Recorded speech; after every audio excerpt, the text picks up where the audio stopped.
Bonjour à tous et bienvenue à ce 14h du 23 décembre 2019. Ce journal s'ouvre par le district de Nyanga dans le département du Niari où le ministre de la Jeunesse et de l'Éducation civique a organisé une rencontre citoyenne. Le député de Nyanga est allé expliquer à sa base les raisons de la fusion de son parti, le Front Patriotique, avec le PCT.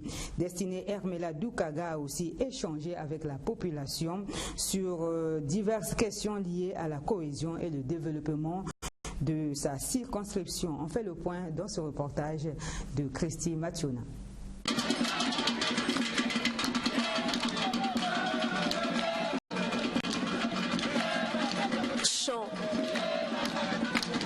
Danse, un moment particulier qui marque l'arrivée de Destiné Hermela Doukaga à Nyanga. La population réunie en liesse est venue accueillir celle qu'ils appellent affectueusement DDH, députés élus de leur circonscription électorale. Dans son agenda, plusieurs activités sont prévues. D'abord, la rencontre citoyenne. Au menu de ces échanges avec les jeunes, les autorités locales et d'autres populations membres de l'ancien parti politique Front Patriotique, aujourd'hui dissous dans le Parti congolais du travail, une réflexion pour l'avancement de Nyanga. Au cours de cette rencontre, le directeur général de l'éducation civique, lui, a expliqué les aspects techniques des clubs civiques et citoyennes avant la mise en place des clubs civiques dans les écoles, collèges et lycées. Quant à Destiné Hermela Doukaga, celle-ci va faire le point du parti Front Patriotique et expliquer les raisons de son adhésion au Parti congolais du travail, tout en mettant l'accent sur la paix. L'urgente nécessité de rapprocher nos forces en vue d'un réel renforcement de la stabilité politique du pays, telle que conduite par le président de la République, président de la majorité présidentielle, groupement auquel appartenait le Front Patriotique. La présence de DDH a déclenché l'émotion auprès de sa base, qui constate le développement dans leur village. Vous savez que le bien ne se reconnaît pas facilement, c'est au fil d'années, sinon ce qu'elle est en train de faire, nombreux d'entre nous sont conscients qu'elle est en train de travailler dans le compte du district. Nous sommes avec elle. Je pense bien que Nyanga va de l'avant et ça ira. Nous faisons confiance au président de la République, son Excellence Denis Sassou Nguesso. Pour ceux qui ont connu Destiné et d'autres plus vieux, pour la population ici, cette rencontre restera mémorable. Un éclairage singulier sur les réalisations de celle qui est leur fille. À Brazzaville, le message du président de la République, Denis Sassou Nguesso, sur l'état de la nation continue à susciter des réactions.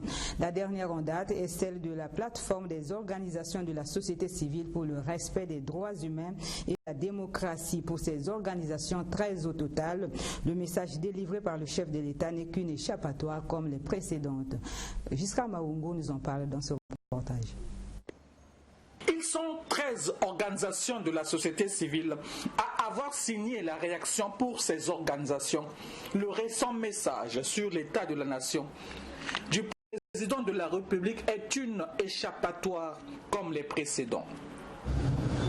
L'OCDH, la DUC, le mouvement Ras-le-Bol, la Fondation Ebina, l'association de défense et de promotion des populations autochtones et 9 autres organisations refusent de croire que la crise actuelle soit le simple fait de la chute du prix de baril du pétrole. Elle est la résultante de la faiblesse gouvernementale et ces organisations veulent pour preuve le retard pris dans l'installation de la haute autorité de lutte contre la corruption. C'est bien un tableau sombre qu'ont brossé ces organisations sur les droits de l'homme. La situation, disent-elles, reste préoccupante et sur le dialogue, elles parlent d'une vaste et dangereuse diversion. Quand on pose la question, est-ce que tout dans ce message n'était qu'échappatoire? La réponse est claire. Et à chaque adresse à la nation, il y a des promesses qui sont faites. Malheureusement, de 97 à aujourd'hui, est-ce que nous pouvons dire que le pays a décollé? Non. Bien au contraire. souffert, le pays s'est complètement dégradé, l'économie complètement à terre, tout est à terre. Et nous pensons qu'aujourd'hui, c'est encore une échappatoire de trop. Parce que de 1997 à 2019, c'est l'un des promesses jamais réalisées. Et encore une fois de plus, une échappatoire, parce que ce qu'il a annoncé comme promesse, il n'y a aucune garantie qu'il va les réaliser. 4 jours après le message du président de la République sur l'état de la nation, ces 13 organisations regroupées dans la plateforme de la société civile pour le respect des droits humains et la démocratie déplorent ce qu'elles appellent les contre-vérités.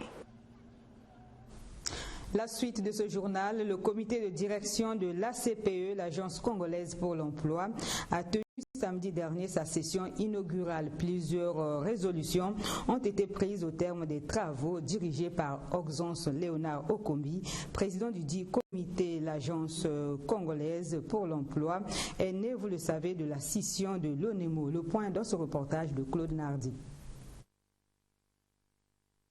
L'objectif était de poser les bases de leur action pour les 3 années à venir, 2018-2022.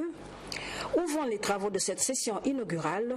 Auxence Léonard Okombi, président du comité de direction, a promis être à la hauteur de sa tâche, ce avec le concours de toute l'équipe. Par ailleurs, il a invité l'ensemble des membres du dit comité à unir leurs efforts afin de bâtir un service public de l'emploi, SPE en sigle, digne et prospère qui rassure le gouvernement, les usagers et tous les partenaires.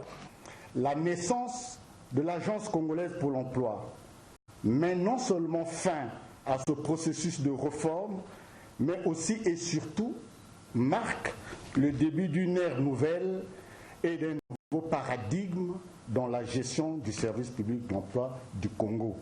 Auxence Léonard Okombi est le premier président de cet établissement public. Il a mesuré l'ampleur de sa responsabilité. Être le premier à assurer la présidence de cet établissement public est pour moi un honneur, mais surtout une grande responsabilité, car les attentes sont nombreuses et les défis immenses. L'ère nouvelle et le nouveau paradigme évoqués plus haut sont déjà amorcés par le gouvernement en nommant à la tête de l'Agence congolaise pour l'emploi une dynamique d'âme venant du secteur privé, secteur dont la gestion est forcément axée sur les résultats, donc sur le rendement. Au terme des dits travaux, qui les imposent le respect des textes indicateurs de performance, de suivi, évaluation et les résultats concrets, les participants à cette session inaugurale du comité de direction de la PCE ont rendu public le communiqué final énumérant quelques résolutions. Le comité de direction s'est félicité des efforts déployés par la direction générale afin de créer un cadre organisationnel et une image de marque appropriée aux attentes des usagers, ainsi que le paiement des salaires du mois de décembre 2019, la mise en ligne des offres d'emploi et le processus de création d'un site web interactif. Enfin, le comité de direction a pris les résolutions suivantes. 1. Adoption du logo et de l'intitulé du site web de la CPE, www.acpe.cg. Le comité de direction a instruit la direction générale de faire diligence sur les propositions d'amélioration des locaux à Brazzaville et à Pointe-Noire, la mise en place de 2 commissions de travail relatives à la mise à jour des textes réglementaires de la CPE et du cadre de gestion financière.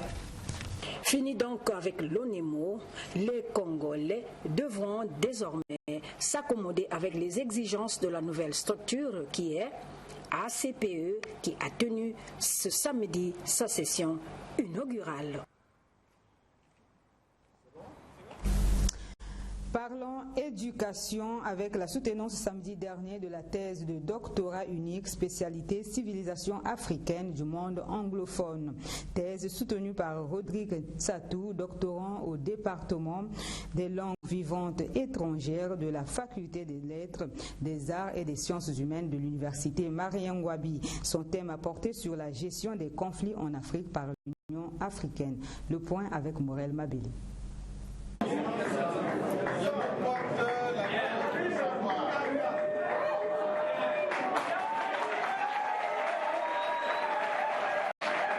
désormais l'appeler docteur. Rodrigue Tsatou vient de soutenir sa thèse de doctorat unique, spécialité civilisation africaine du monde anglophone. Comme de tradition, après avoir scruté le travail scientifique fait par l'Impétron, qui est contenu dans cet ouvrage de 420 pages, le jury pouvait délibérer. Le jury donne la mention très honorable avec félicitations. Rodrigue Tsatou a soutenu sa thèse de doctorat sur un thème portant sur la gestion des conflits en Afrique, l'organisation de l'unité africaine qui est devenue bien après l'Union africaine. Rodrigue Tsatou a fait un travail de recherche approfondi pour avoir des informations parfois cachées sur les forces et les faiblesses de l'Union africaine. L'Impétron revient sur la gestion des crises par l'Union africaine.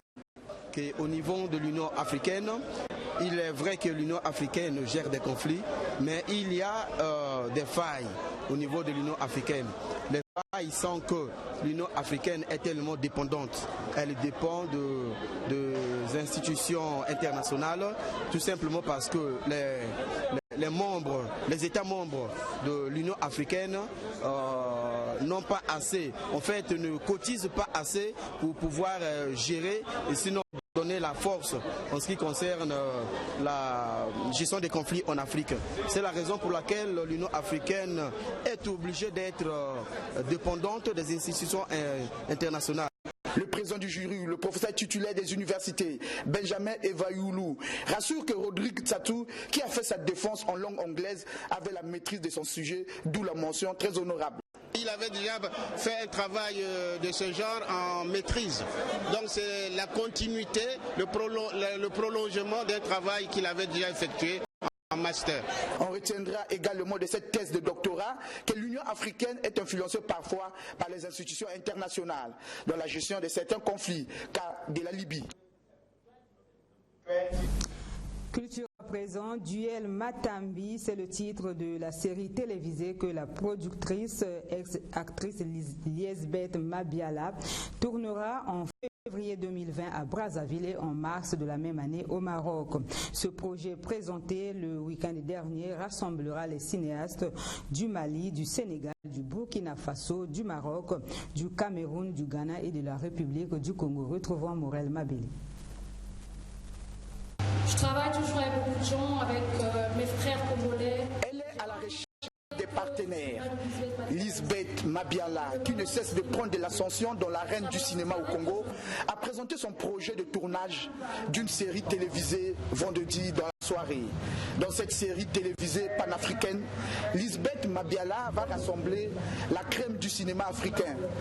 Dans cette première série policière et panafricaine congolaise, on peut retrouver Michel Boiri, qui n'est plus à présenter dans le milieu cinématographique d'Afrique francophone, et Magie Michel, l'un des acteurs des films de Nollywood, communément appelé Karashika. Cette série, qui sera tournée en 52 minutes, est partie dans 10 épisodes. À travers ce projet, Liesbeth Mabiala, productrice, auteure, réalisatrice et actrice de ce film, veut montrer aux yeux du monde que le cinéma existe aussi au Congo. C'est une vision panafricaine. Donc je ne me vois pas faire que du cinéma pour le Congo. Je fais le cinéma pour l'Afrique. Je suis panafricaine et africaine. Je suis congolaise, mais le Congo est un pays parmi d'autres pays d'Afrique. Donc je me dis que pour porter un projet comme celui-là, j'aimerais l'associer à d'autres pays, mais aussi une façon pour moi de montrer mon Congo à d'autres pays. La particularité de cette série intitulée Duel Matambi, c'est l'actrice qui joue le rôle d'une capitaine de police qui est à la tête d'une opération de police pour démanteler un réseau de malfaiteurs. Liesbeth Mabiala, on dit mieux. C'est de montrer la capacité de la femme à tenir face aux difficultés de la vie, à prendre des décisions, si bien que je mets en avant une femme policière, un capitaine qui sera à la tête de la brigade anticriminelle et qui devra démanteler un grand réseau de crimes. Parmi les Congolais qui croient déjà à ce projet, il y a l'honorable Sirebina, l'artiste musicien Roga Roga et le ministre des Postes, des Télécommunications et de l'économie numérique, Léon Juste Ibombo.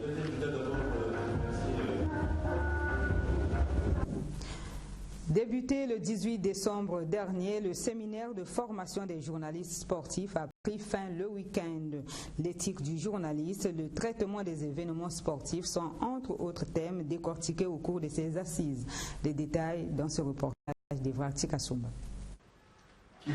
4 jours durant, les journalistes sportifs des différents organes publics et privés ont été édifiés sur divers thèmes, tels que les valeurs olympiques, l'éthique du journaliste, l'écriture journalistique au sport, le rôle d'un officier média. Des thèmes animés par des anciens chevaliers de la plume et du micro, parmi eux Guy-Noël Sam Ovey, Bernard Makiza, Ghislain Joseph Gabio, Aurélien Després-Tati.